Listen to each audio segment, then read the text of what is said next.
Hi, I'm Christy, and today I'm gonna walk you through how to turn your daughter's bedroom into the room of her dreams.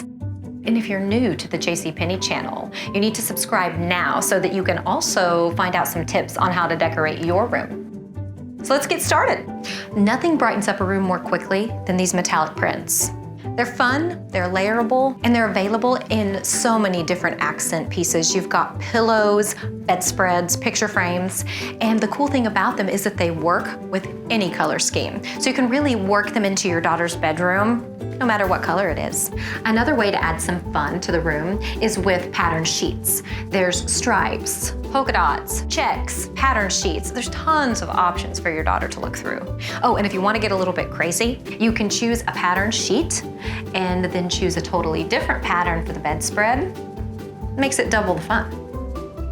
One way to keep creativity on the forefront of your daughter's room is to experiment with some decorative pillows.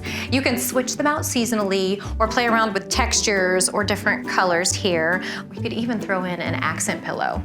To take it one step further, you can set up an art area in your daughter's room. This can be where she can hang all of her creations, and it really gives the room her own personal stamp.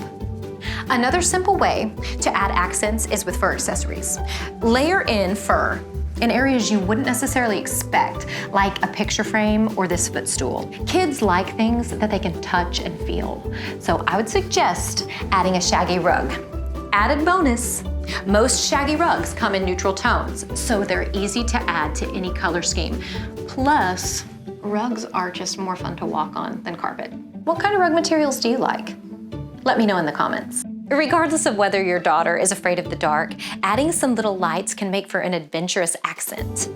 I like these little string lights over here, but there's also a project you can do with your daughter with just a string of LED lights and a jar creating a firefly effect. Lastly, if you're really looking to upgrade your daughter's bedroom, I think it's important for them to have a little space here that's their own size and just for them. Like this reading nook. It's just a real cozy place to just snuggle up and read. Giving your daughter's bedroom a makeover is truly a great way to spend time with her. So just make sure you're really enjoying the process, no matter what the outcome is. Now, to give your room a makeover, click the next video.